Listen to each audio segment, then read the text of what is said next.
So I've been reading Frieren Beyond Journey's End, which tells the story after the Demon King has been defeated and follows the daily life of an immortal elf, Frieren, who was the mage of the hero's party that defeated the Demon King. What I want to focus on today is the passage of time in the story, since it is the central part of the story. So throughout the manga, we have seen the changes throughout the world and how it affects the younger and older characters in the story. I still remember the first time I saw this manga in my local bookstore when I was walking around searching for something to read. This story stood out because of the first few pages of chapter 1, where we see the hero's party riding home from a long journey discussing what to do next with their lives. We learn that they've successfully defeated the Demon King and now they have to find what's next for themselves.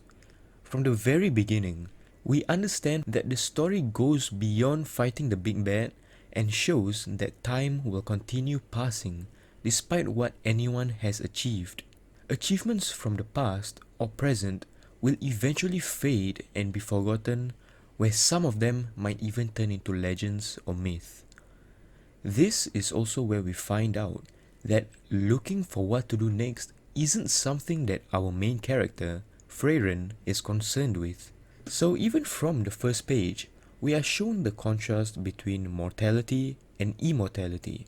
For example, Himmel, a mortal human whose time is limited, wishes to do as much as he can within that time that he is given, while Frieren, an immortal elf, who doesn't bother herself about what to do next, since she will always have time.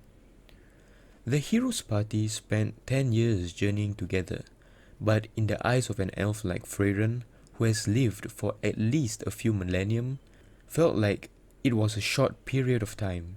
As the story continues, we see them watch a meteor shower that happens once every 50 years, and they comment that they should watch it again together in 50 years' time, but at a better viewing spot. Himmel laughs at first, then agrees to it. Within a few panels, where we see Frieren travelling to find new spells, we learn that 50 years has passed, which shows how an elf perceives time, because to Frieren, 50 years is a small span of time. But when she returns to that town to watch the meteor shower with her friends, she meets up with an old Himmel and Hater, while Eisen still relatively looks the same. This tells the readers that a dwarf like Eisen is also someone who has a long lifespan, while the two humans in the party look old and close to death. Throughout the story, we see Frieren travel with Hater's adopted daughter, and meet up with many people along the way. Through the journey, the readers understand that changes could happen within just a few decades. We see Frieren travel and journey through lands that she had been through before, only to lose their way because of the changes that has happened with time.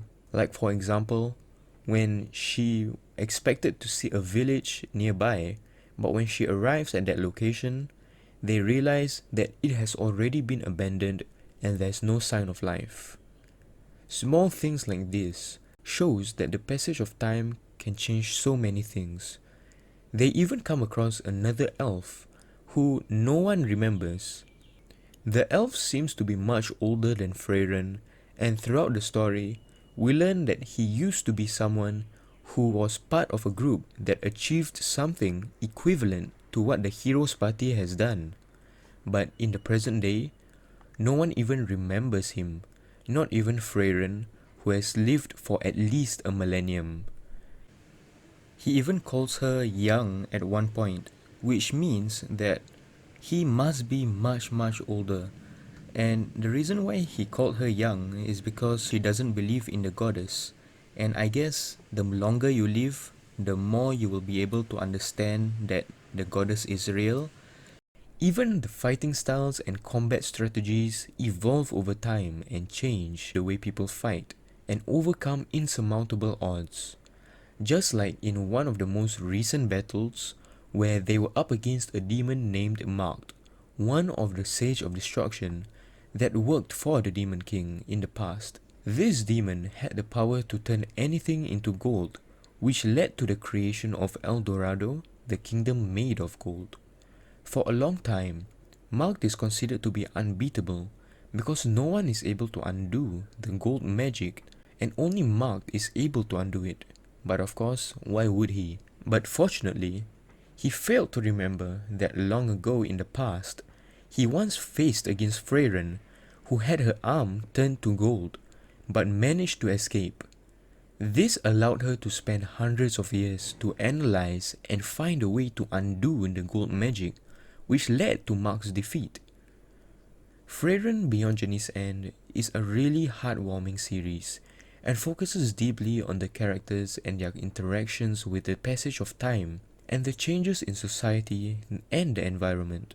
People like Frieren who are immortals are those who are able to preserve and record history in their memories and continue the legacy of the people they've met, despite them being forgotten and lost to history.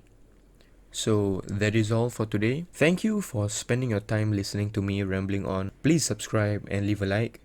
So with that, I'll see you again in the next video. Goodbye.